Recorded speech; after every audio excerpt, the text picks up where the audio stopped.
Welcome to you study tube. आज का हमारा टॉपिक है काइनेमेटिक्स और सब टॉपिक है मोशन इन 1D। मैं आपको बता दूं ये lectures exclusively for complete examinations के लिए हैं, तो बेसिक होना पता होना आपको बनता है। चलिए शुरू करते हैं। सबसे पहले हम दो पॉइंट्स के बारे में डिस्कस करेंगे। पहला पॉइंट, जो वेलोसिटी टाइम ग्राफ है उसका जो एरिया आता है, यानी कि अगर मैं ये वेलोसिटी टाइम ग्राफ है, इसका जो एरिया है वो हमें क्या देता है। इसका जो एरिया है वो हमें डिस्प्लेसमेंट देता है वेलोसिटी टाइम ग्राफ का। दूसरा point, distance covered by body in nth second, यानी कि nth सेकेंड में जो बॉडी डिस्टेंस कवर करती है वो किसके बराबर है वो हमें पता होना चाहिए। Sn is equal to u plus a by 2n-1। अब हमारा जो टॉपिक है वो है motion of body under gravity. जब भी हम motion of body under gravity है, इसके हमें दो सब टॉपिक आगे मिलेंगे, यानी कि जब हम बॉडी को ऊपर से नीचे फेंकेंगे या जब हम बॉडी को नीचे से ऊपर फेंकेंगे। पहला जो है केस इसका वो करेंगे हम जब body is projected from ground, यानी कि ग्राउंड से उसको प्रोजेक्ट किया जाए। उसके जब हम बॉडी को ग्राउंड से अपर हाइट्स की तरफ प्रोजेक्ट करेंगे तब जो v है, यानी कि फाइनल वेलोसिटी, जब बॉडी ऊपर पहुंचती है सबसे ऊपर, वहाँ जो फाइनल वेलोसिटी वो 0 बन जाती है।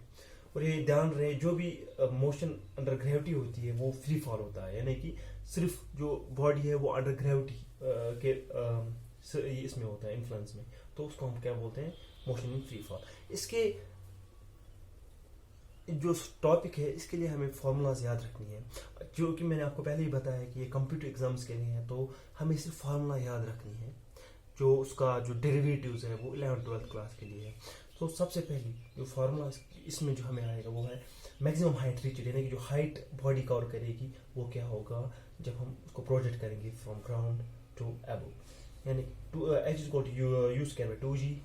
पहली फार्मूला ये आपको याद रखनी है। दूसरी फार्मूला वो हमें टाइम ऑफ जो एसेंट है, यानी कि टाइम जितना इनको ऊपर लगेगा पहुंचने में उतना ही टाइम जो बॉडी को है वो नीचे पहुंचने में लगेगा फ्रॉम दैट हाइट, और वो टाइम जो है वो बराबर होगा is equal to t is equal to u by g। ये फॉर्मूलाज हम सारी डिराइव कर रहे हैं न्यूटन्स की जो इक्वेशन है, लॉज ऑफ मोशन की जो इक्वेशन है उन्हीं से। जब हम उसको हम v जब इक्वल टू 0 रखेंगे तो आपको क्या करना है कि आपको इस वक्त सिर्फ ये याद रखने की कोशिश करना है, क्योंकि एग्जाम में आपको डायरेक्ट फार्मूला से नहीं है। तीसरी formula, total time of flight. अगर टोटल आपको देखना होगा ऊपर से नीचे से ऊपर और फिर ऊपर से नीचे, वो होगा 2 u बाई g, क्योंकि ये टाइम ऑफ एसेंट और टाइम ऑफ डिसेंट है जो भी इक्वल है, जो u बाई g के बराबर है, इसलिए जो ये 2 u बाई g होगा, क्योंकि ये दोनों टाइम पे इसको हमें ऐड फिर करना है। चौथी बात क्या है कि जब हम बॉडी को प्रोजेक्ट करेंगे वर्टिकली अपवर्ड्स, जो हम बॉडी को ऊपर वर्टिकली अपवर्ड्स प्रोजेक्ट करेंगे उस वेलोसिटी के साथ जितनी एक्सेलरेशन ड्यू टू ग्रेविटी होती है, यानी कि with velocity is equal to g। ये अक्सर फॉर्म एग्जाम में आ जाता है ये प्रॉब्लम।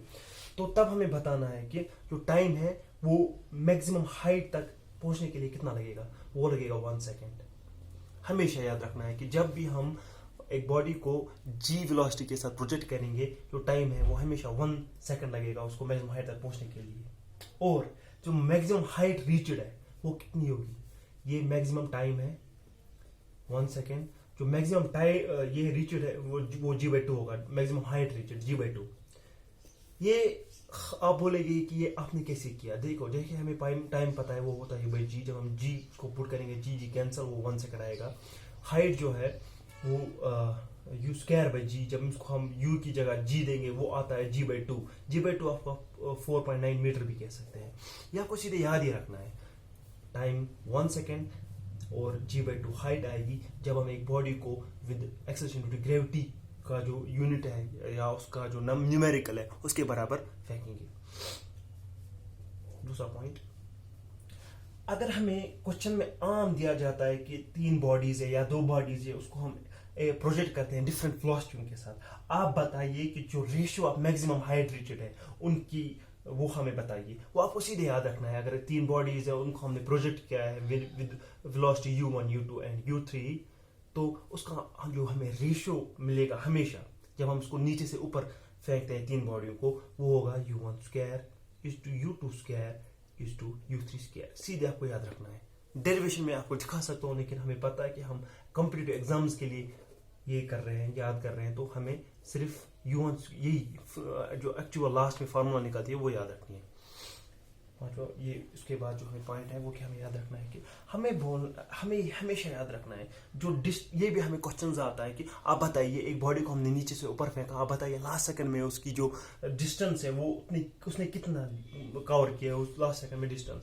ये आप हमेशा याद रखना। लास्ट जो सेकंड में डिस्टेंस कवर करती है एक बॉडी वो हमेशा होता है 4.9 मीटर के बराबर, क्योंकि जो लास्ट सेकंड में जो बॉडी डिस्टेंस कवर करती है वो बराबर होता है जो फर्स्ट सेकंड में वो डिस्टेंस कवर करती है। यानी कि जो फर्स्ट सेकंड में अगर हम जिसका ये करेंगे वो होता है 1/g स्क्वायर। टी को जब हम 1 पुट करते हैं तो अल्टीमेटली हमें क्या आता है जवाब 4.9 मीटर। यानी कि जब भी आपको क्वेश्चन में आएगा कि आप बताइए जो लास्ट सेकंड में हमें डिस्टेंस अगर देखनी होगी बॉडी कितना कवर करेगी जब हम बॉडी को नीचे से ऊपर लगाते हैं, तो वो हमेशा 4.9 मीटर ही होगा। Thank you.